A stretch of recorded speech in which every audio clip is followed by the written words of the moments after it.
ونستعينه ونستغفره ونعوذ بالله من شرور أنفسنا ومن سيئات أعمالنا من يهده الله فلا مضل له ومن يضلل فلا هادي له وأشهد أن لا إله إلا الله وحده لا شريك له وأشهد أن محمدا عبده ورسوله اللهم صل على محمد وعلى آل محمد كما صليت على إبراهيم وعلى آل إبراهيم إنك حميد مجيد اللهم بارك على محمد وعلى آل محمد كما باركت على إبراهيم وعلى آل إبراهيم في العالمين إنك حميد مجيد أما بعد فإن خير الحديث كتاب الله وخير الهدى هدى محمد صلى الله عليه وآله وسلم وشر الأمور محدثاتها وكل محدثة بدعة وكل بدعة ضلالة وكل ضلالة في النار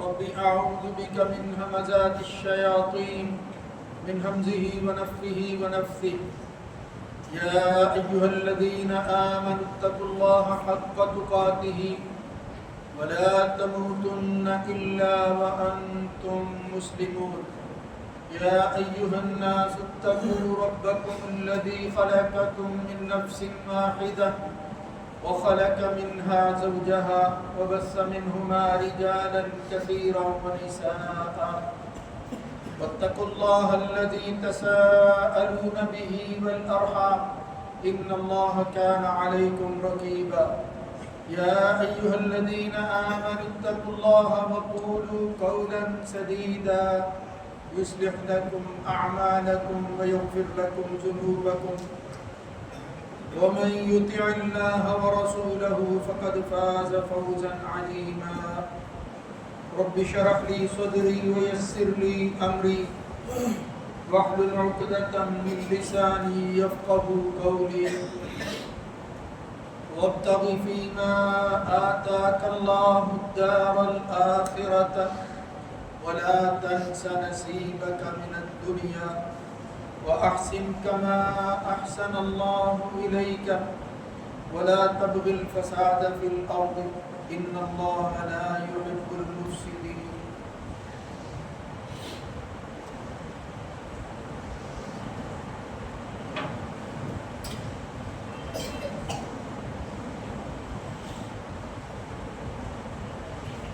اور جو کچھ اللہ نے مجھے دے رکھا ہے اس میں آخرت کے گھر کو تلاش کر ہاں مگر دنیا کے حصے کو بھی نہ بھول اور نیکی اور احسان کر جس طرح اللہ تعالیٰ نے پر احسان کیا اور فساد نہ تلاش کر زمین میں بلا شبہ اللہ تعالیٰ فساد کرنے والوں کو ہرگز پسند نہیں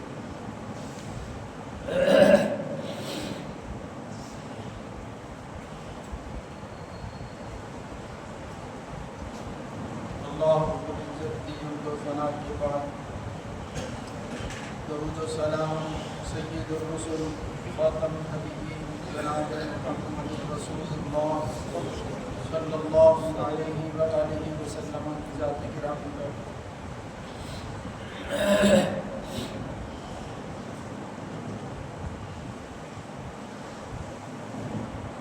دنیا کی بے ثباتی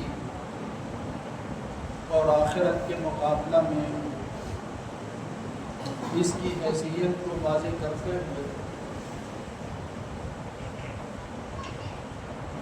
جب اللہ اور اس کے رسول کے فرامین کی روشنی میں بات کی جاتی ہے تو بعض دفعہ یہ تاثر ملتا ہے کہ شاید اسلام کے ہاں اس دنیا کی کوئی قدر و قیمت نہیں ہے. اس دنیا میں بھی خاص طور پر ضرورتوں کے حوالہ سے کمائی کرنا، محنت کرنا، اس جد و جہد میں وقت گزارنا، شاید اسلام ہرگز اس کو پسند نہیں کرتا اور اجازت نہیں دیتا. مگر یہ تاثر یک طرفہ ہے. یہ بات ہرگز درست نہیں ہے. اسلام کے اندر اعتدال، توازن اور استحکام ہے. اس توازن کو ہمیشہ برقرار رکھتے ہوئے ہی مومن اور مسلمان کو اپنی زندگی گزارنی چاہیے. یہ دنیا اگرچہ اس میں رکھی ہوئی چیزیں وہ انسانی ضرورتوں کے لیے ہے، مگر قرآن و سنت کے مطالعہ سے معلوم ہوتا ہے کہ اللہ اور اس کے رسول نے اس کی بڑی اہمیت بیان فرمائی ہے، اس کی قدر و منزلت کو واضح کیا ہے. اپنی جان کے لیے اور پھر اپنے ارد گرد جن پر ان کا فرض عائد ہوتا ہے، جو اس کی ذمہ داری کا حصہ بنتے ہیں، ان کے لیے محنت کرنا یہ کوئی بری بات نہیں ہے، بلکہ اسلام نے اس کی ترغیب دی ہے، اس کی فضیلت بیان فرمائی ہے. اور پھر اس عمل کو اگر مومن اور مسلمان انجام دیتا ہے اور اللہ کے حکم کے تحت بھی اس فرض کو پورا کر رہا ہے تو وہ کسی نیکی اور صدقہ سے کم نہیں. یعنی یہ دنیا کمانا بھی عیسائیوں کی طرح خدا نہ خواستہ کوئی رہبانیت اختیار کرنا مقصود نہیں ہے، اور اس دنیا کو حقیر سمجھنا اس اعتبار سے کہ شاید یہ جو ہے یہ ہمارے لیے رکاوٹ کا سبب ہے، لہذا ہمیں اس کو اختیار ہی نہیں کرنا چاہیے. یہ بزدلی اللہ اور اس کے رسول نے ہرگز اس کی حوصلہ افزائی نہیں کی. مومن مسلمان ہر حال کے اندر مستعد ہوتا ہے، جد و جہد اور کوشش میں مصروف ہوتا ہے. وہ سستی اور کاہلی جو ہے اس کو دور جو ہے رکھنے کی کوشش کرتا ہے. جب وہ اس استعداد اور جد و جہد میں ہوتا ہے تو پھر ہی اللہ کے احکامات کی تعمیل بھی اس کے لیے ممکن ہوتی ہے. اسی لیے نبی کریم صلی اللہ علیہ وسلم نے کبھی مومن کو ضعیف مومن کے مقابلہ میں پسند کیا. تو یہ تاثر جو ہے اس کو زائل کرنے کے لیے اور پھر وہ چیزیں جو واضح و نصیحت کی ہوتی ہیں اور پھر انسان کو جو ہے وہ ہر چیز کی حقیقت جو ہے اس تک لے جاتی ہے، اس کو سمجھنے کے لیے اس مسئلے کو بھی جو ہے وہ اچھی طرح سمجھنا چاہیے اور ذہن نشین ہونا چاہیے کہ یہ دنیا اور اس کی حیثیت اور اس میں کمائی کرنا، محنت کرنا یہ کوئی معیوب بات نہیں ہے، بلکہ اللہ کے ہاں یہ بھی قابل قدر ہے. اگر آپ قرآن مجید اٹھائیں تو ایک سے زیادہ مقامات پر کئی حوالوں سے اللہ رب العزت نے اس مسئلہ کو بیان فرمایا ہے. یہ جو ابھی میں نے آیت پڑھی ہے یہ سورہ قصص کی وہ آیت ہے جو قارون کے واقعہ کے حوالے سے دوسری آیت ہے. اب وہ قارون جو ہے وہ اس دنیا کی دولت کا وافر حصہ جو ہے وہ رکھے ہوئے تھا اور اس کی قسمت میں تھا، مگر اس نے اس کا استعمال غلط کیا اور پھر اس کو جو ہے وہ تفاخر اور غرور اور گمنڈ اور اللہ سے دوری کا ذریعہ بنا دیا. تو اللہ رب العزت فرماتا ہے وَابْتَغِ فِي مَا آتَاكَ اللَّهُ، اللہ نے تجھے دیا ہے. پہلی بات تو یہ ہے کہ ذہن میں رکھو کہ بندہ جو بھی کرتا رہے اگر اللہ نہ دے کچھ نہیں مل سکتا. بس اللہ کے در کے سوالی بن کر، مانگت بن کر انسان مانگتا رہے اور پھر وہ مالک بن کر عطا کرتا رہے، اس سے بڑی سعادت اور کوئی نہیں.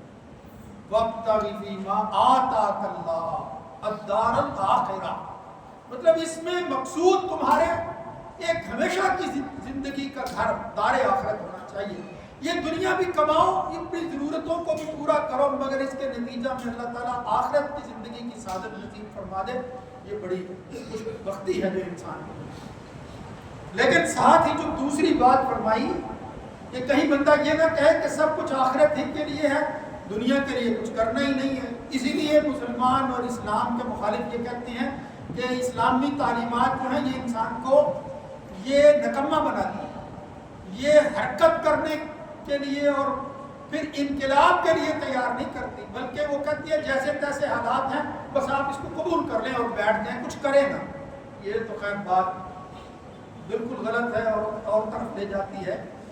اللہ ویسے یہ فرماتا وَلَا تَنْسَ نَصِيبَكَ مِنَ الدُّنْيَا، یعنی قارون کو مخاطب کر کے سب کو جو ہے یہ نصیحت اور اللہ تعالیٰ نے حکم دیا ہے کہ دنیا کے اپنے حصے کو بھولو نہیں، اس سے اپنے آپ کو جو ہے وہ الگ کر کے جی نہ چڑھاؤ، آنکھیں نہ پھیرو، اور پھر یہ نہ کہو کہ ہمارا اس سے کوئی تعلق نہیں ہے عیسائیوں کے راہبوں کی طرح۔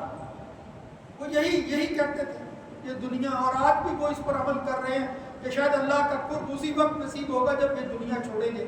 حالانکہ امتحان اور آزمائش کی دنیا میں یہاں سب کچھ کر کے ادھر رہتے ہوئے پھر جو ہے وہ اس توازن کو برقرار رکھنا اور پھر اللہ کا قرب حاصل کرنا، یہی تو کمال ہے۔ اسی کے اندر تو اللہ تعالیٰ نے جو ہے وہ مردانگی اللہ نے بندوں کی بیان کی ہے کہ بڑا بندہ تو وہی ہوتا ہے، یعنی کانٹے دار جھاڑیوں میں سے اپنے آپ کو بچا کر نکل جانے والا وہی تو کامیاب آدمی ہے، وہی تو بڑا بندہ ہوتا ہے۔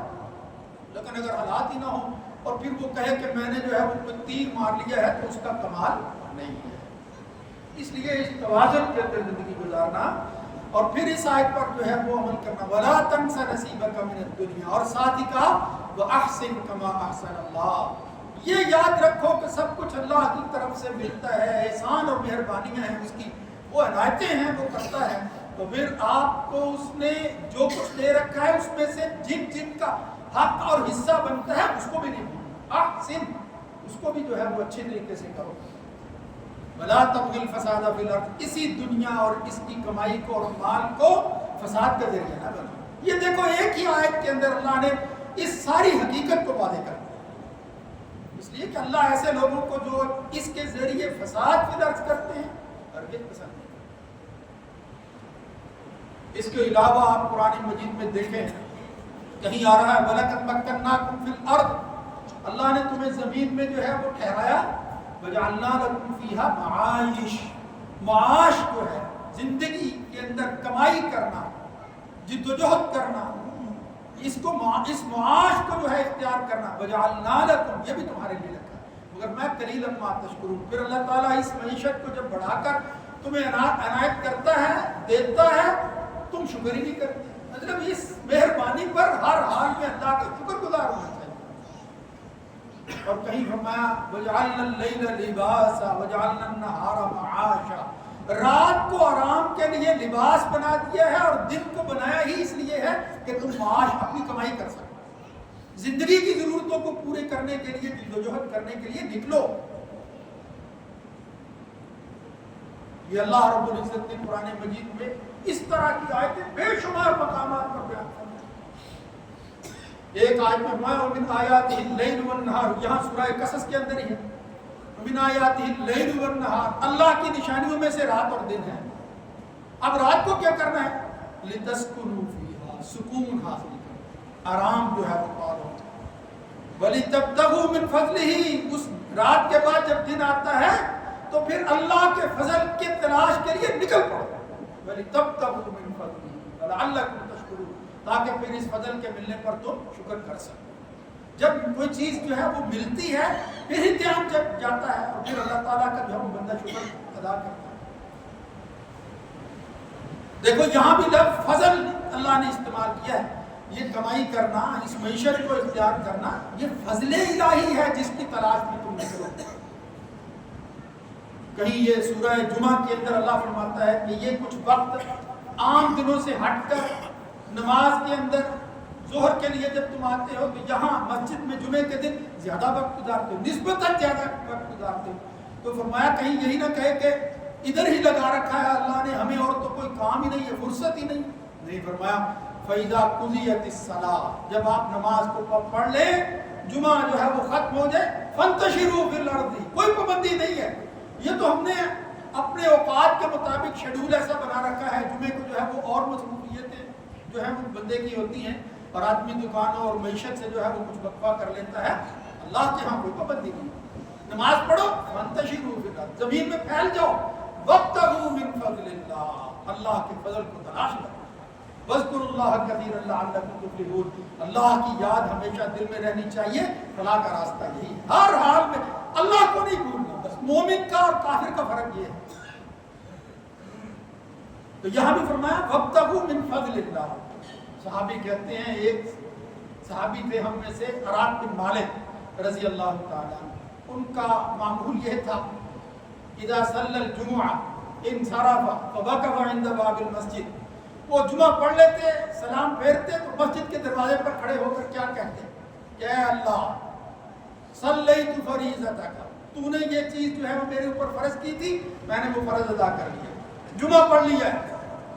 اور پھر آگے کہتے ہیں انتشرت کما امرتنی، تو نے کہا تھا فانتشروا فی الارض، زمین میں پھیل جاؤ، اب جس طرح تو نے حکم دیا ہے میں زمین میں پھیلنے کے لیے نکلنے والا ہوں. مسجد کے دروازے پر کھڑے ہو کر یہ کہتے.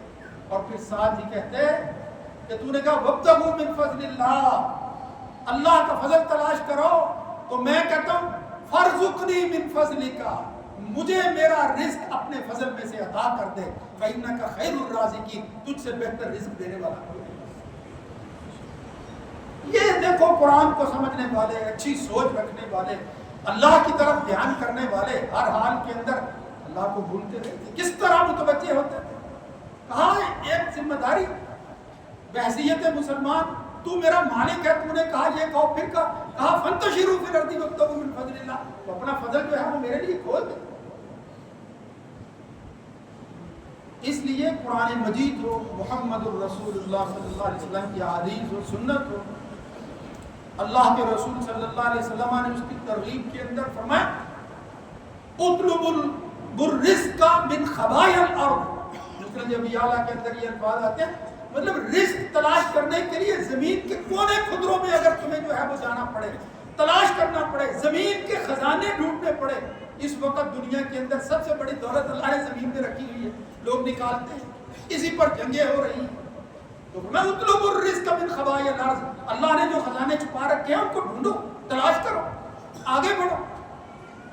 یہ دیکھیں، یہ جس طرح عیسائی لوگ جو ہے وہ کہتے ہیں اللہ کے قرب کے لیے، اور پیغمبر یہ بات کہہ رہا ہے، کیا یہ کوئی مناسبت ہے ان دونوں کے درمیان؟ ہرگز نہیں. اللہ کے پیغمبر خود عیسیٰ علیہ السلام محنت مزدوری کرتے تھے. پیغمبروں کا تو شیوہ یہ تھا، یعنی پیغمبروں کا پیشہ وہ ملازمت اس طرح نہیں کرتے، تجارت کرتے تھے، تاجر تھے. جناب داؤد علیہ السلام کے بارے میں اللہ نے کیا کہا؟ وَلَقَدْ آتَيْنَا دَاوُودَ مِنَّا فَضْلًا. یہ دیکھو یہاں بھی فضل کا لفظ استعمال ہو. یا جبال اوبی معه والطير وَأَلَنَّا لَهُ الْحَدِيدَ. اور پھر ساتھ ہی کہا أَنِ اعْمَلْ سَابِغَاتٍ وَقَدِّرْ فِي السَّبْرِ. یہ نہیں ہے کہ پیغمبر ہے تو ان کو کچھ کرنے کی ضرورت نہیں ہے، حالانکہ ان کی مصروفیات تو واقعتاً ایسی ہوتی ہے کہ کچھ کرنے کا وقت نہیں ملتا. لیکن فرمایا نہیں، اس کے ساتھ ساتھ اللہ نے جو تمہیں ہنر، جو صلاحیتیں دی ہیں، ان کو کام میں لاؤ اور ذریعہ بنو لوگوں کو سمجھانے کا کہ بھئی یہ اللہ کا رزق جو ہے اس کو تلاش کرنے کے لیے صحیح جد و جہد کرنا چاہیے. اعمل سابغات وقدر بناؤ، اعمل محنت کرو، سابغات وقدر فی السرد واعملوا صالحا انی بما تعملون بصیر. کہیں خود بخاری مسلم کی روایت میں یا غالباً ابو داؤد کے اندر یہ لفظ آتے ہیں، نبی کریم صلی اللہ علیہ وسلم نے فرمایا کہ کانا زکریا نجار، زکریا علیہ السلام جو ہے وہ اللہ کے پیغمبر تھے، بڑھائی کا کام کرتے. اور خود رسول اللہ صلی اللہ علیہ وسلم نے اپنے بارے میں کیا کہا؟ ما بعث اللہ نبیا الا رعى الغنم. اللہ نے کوئی نبی ایسا نہیں بھیجا مگر اس نے بکریاں چرائی. یہ محنت مزدوری دیکھو. تو صحابہ نے کہا یا رسول اللہ انت، آپ نے بھی؟ میں ہاں، کنت ارعى علی قراریط لاہل مکہ تھا، اہل مکہ کی بکریاں میں چراتا تھا، چند کے راتوں کے بدلہ لیتا تھا، مزدوری لیتا تھا. خود محمد الرسول اللہ صلی اللہ علیہ وسلم. بلکہ حضور کا پہلا ملان اور شادی وہ تو اسی مناسبت سے ہوئی. جناب خدیجہ رضی اللہ تعالیٰ عنہ تاجرہ ہی تو تھی، ان کے مال ہی کو تو استعمال کیا نبی کریم صلی اللہ علیہ وسلم. یہی تو ذریعہ بنا ہے. اور واقعتاً کسی کی پہچان کے اندر یہ مال، کاروبار یہ ذریعہ بنتا ہے کہ یہ بندہ کیسا ہے، اس کی شناخت پیدا ہوتی ہے اس کے ذریعے، لین دین اور معاملات کا یہاں سے ہی تو پتہ چلتا ہے۔ تو یہ کوئی ایک بات نہیں ہے میرے بھائیوں، یہ قرآن و سنت تو بھرا ہوا ہے اس بات سے۔ محمد الرسول اللہ صلی اللہ علیہ وسلم تو ترغیب دلاتے تھے اور فرمایا کہ یہ کوئی بندہ اگر کسی کے پاس کچھ نہیں ہے اور وہ گٹھا جو ہے وہ ایندھن کا، لکڑیوں کا اپنے جو ہے وہ کمر اور کندھے پر اٹھا لے، یہ کہیں بہتر ہے اس سے کہ وہ لوگوں سے مانگتا ہو۔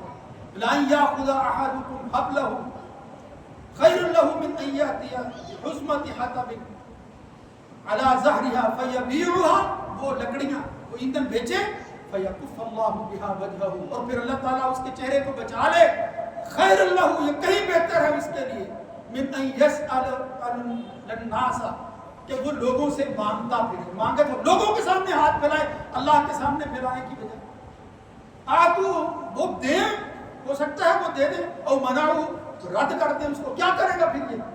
اللہ سے مانگو۔ اللہ سے مانگنے والا بندہ کسی حال کے اندر بھی محروم نہیں ہوتا۔ وقتی طور پر اگر اللہ نہیں دیتا پھر دے گا، کوئی اور ذریعہ بنا دے گا اللہ تعالیٰ، اللہ ہی کی طرف نگاہ کرنا۔ اس کی بڑی ترغیب دی محمد الرسول اللہ صلی اللہ علیہ وسلم۔ اگر کوئی سائل آتا، اللہ نے کی کہا تھا وَأَمَّا السَّائِلَ فَلَا تَنْهَرْ، یہ مانگنے والے کو جھڑکا نہ کرو، ان کو برا بھلا نہ کہا کرو، ان کی نیت ان کا معاملہ اللہ بہتر جانتا ہے۔ لیکن جب آپ دیکھتے کسی سائل کو کہ وہ محنت مزدوری کر سکتا ہے، آپ اس کو سمجھاتے ہیں کہ بھئی اس مانگنے سے محنت کرنا کہیں بہتر ہے، وہ کیا کرو، لیکن پھر بھی دے دیتے۔ تو یہ کسب، یہ مال، یہ کمائی، یہ اس دنیا کی اہمیت کو سمجھنا، یہ قرآن و سنت کی تعلیمات ہے، یہ نیکی ہے۔ علی کل مسلم صدقہ، محمد الرسول اللہ صلی اللہ علیہ وسلم میں ہر مسلمان پر صدقہ واجب ہے۔ انہوں نے کہا یا رسول اللہ کسی کے پاس ہے ہی نہیں تو صدقہ بیچارہ کیا کرے گا؟ میں فلیعمل بیدیہ، اپنے دونوں ہاتھوں کی مزدوری محنت کرے، فینفع نفسہ ویتصدق، اپنے آپ کو بھی فائدہ پہنچائے اور صدقہ بھی کرے۔ انہوں نے کہا یا رسول اللہ اگر کوئی شخص یہ لم یستطیع لم یفعل، نہیں کر سکتا، کوئی وجہ بن گئی ہے، نہیں اس کو مل سکا صدقے کے لیے جو ہے وہ کچھ حاصل نہیں ہے، تو رسول اللہ صلی اللہ علیہ وسلم نے فرمایا صدقے سے محروم کوئی بھی نہیں ہے، ہر مسلمان صدقہ کرے۔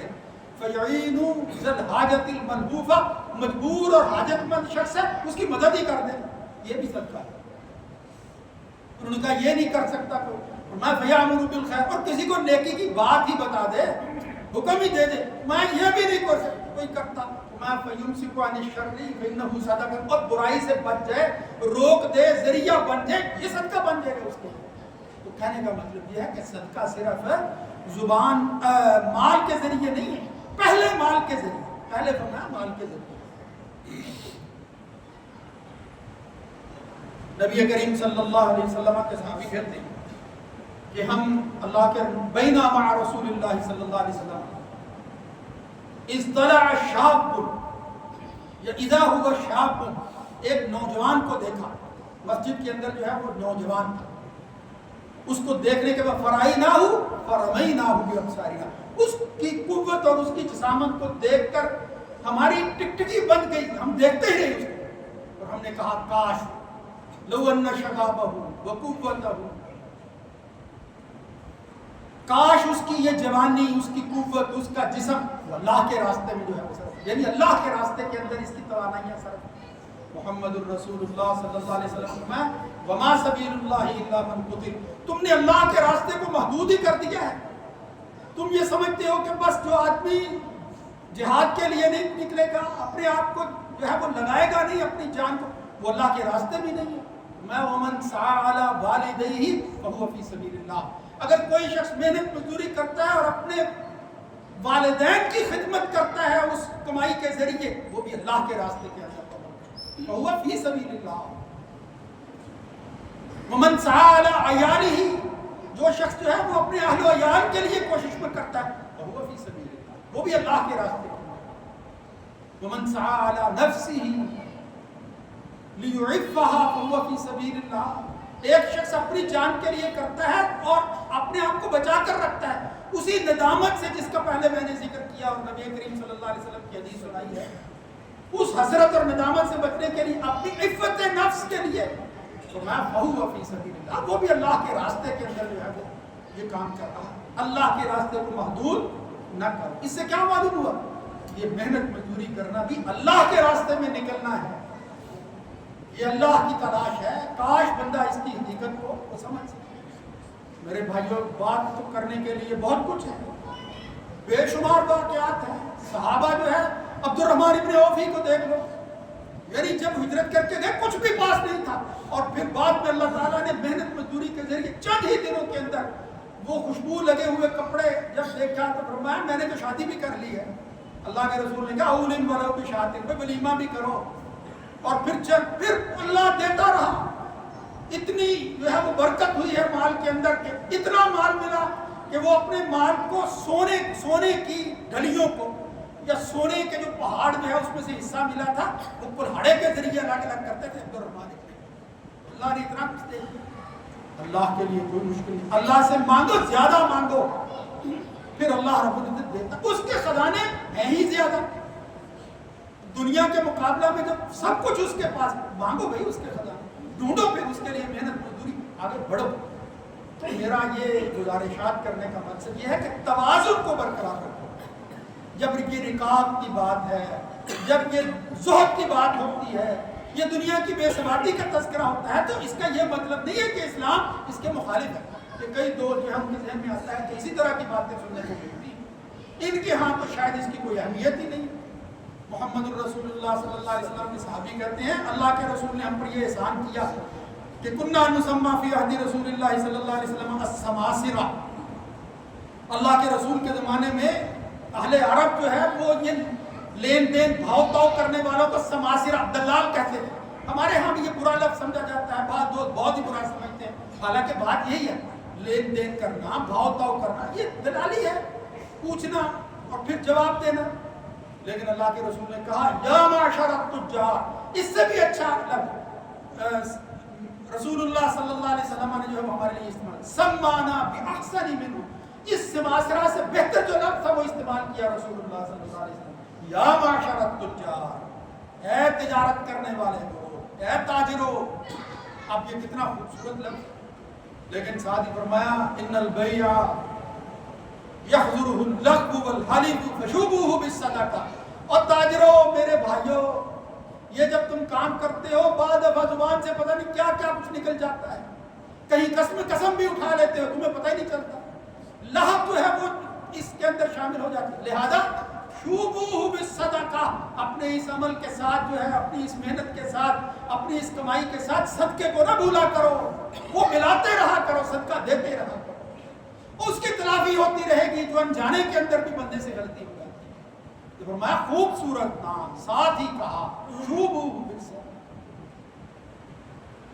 اللہ رب العزت جو ہے وہ ان باتوں کو سمجھنے کی توفیق نصیب فرمائے، اور پھر جو توازن ہے اس کو برقرار رکھنے کی توفیق نصیب فرمائے۔ بس ایک آخری بات کہ ایک صحابی تھے، ابو سعید خدری کہتے ہیں، ابو امامہ ان کا نام تھا، ہم رسول اللہ صلی اللہ علیہ وسلم کے ساتھ تھے، اللہ کے رسول مسجد میں داخل ہوئے، وہ پہلے سے ہی مسجد میں تھے، تو انہوں نے اللہ کے رسول نے کہا ابو امامہ کیا بات ہے، نماز کا وقت نہیں ہے پھر بھی مسجد میں ہو؟ مطلب یہ ہے کہ ہر چیز کا وقت ہوتا ہے، اس کا مطلب ہے کوئی مسئلہ ہے، اللہ کے گھر میں پہلے سے ہو۔ تو وہ فرمانے لگے، اللہ کے رسول کو جواب دیتے ہیں، یا رسول اللہ لزمتنی ہموم ودیون، یا رسول اللہ، اللہ کے رسول یہ غم نہیں چھوڑ رہے، یہ قرضے جو ہیں ان سے جان نہیں چھوڑ رہے، کیا کروں؟ اللہ کے رسول نے کہا کہ ابو امامہ کیا میں تجھے الا اعلمک کلمات، تجھے وہ کلمات نہ سکھاؤں کہ جو تو ادا کرے گا اور تیری یہ پریشانی دور ہو جائے گی؟ تو پھر رسول اللہ صلی اللہ علیہ وسلم نے کہا یہ پڑھا کر اذا اصبحت و اذا امسیت، صبح و شام جو تو وقت ملے اور دعائیں کرے تو یہ بھی کیا کر، اللہم انی اسألک، اللہم انی اعوذ بک من الہم والحزن والعجز والکسل، یہ لفظ خاص طور پر، یا اللہ میں پناہ مانگتا ہوں مجھے ہم اور حزن، یہ دکھ تکلیفیں ان سے نجات دے، یا اللہ مجھے بچا کر رکھ۔ اور پھر ساتھ ہی کہا میں پناہ مانگتا ہوں کہ میں عاجز آ جاؤں، کہ بس مجھ سے کچھ نہیں ہو سکتا، یہ میرے بس کی بات نہیں ہے، یہ بے بسی کیسی؟ ایک کام نہیں ہوتا دوسرا شروع کرو. اللہم انی اعوذ بک من العجز والکسل، یہ سستی اور کاہلی اور کسالت یہ تو مومن کو کے لائق ہی نہیں ہے. اور پھر ساتھ ساری دعا سنائی، واعوذ بک من غلبۃ الدین وقہر الرجال. یہ ساری دعا جو ہے وہ مشہور دعا ہے. تو وہ کہتے ہیں میں یہ دعا کرتا رہا، اذهب اللہ ہمی، اللہ میرا غم بھی لے گیا، وقضى عنی دینی، اور میرے اوپر جو قرض تھے اللہ تعالیٰ نے وہ بھی چکا دیا. یہ تھے محمد الرسول اللہ صلی اللہ علیہ وسلم کی سکھائی ہوئی دعا. اللہ رب العزت ہمیں اپنے اس دنیا کو اللہ کے رسول کی ہدایات کے مطابق جو ہے وہ بنانے کی توفیق نصیب فرمائے. اللہ ہی کی طرف رجوع کریں، انشاءاللہ یہی دنیا ہمارے لیے وہ دار آخرت کا سامان بن جائے گی. اقول قولی ھذا استغفر اللہ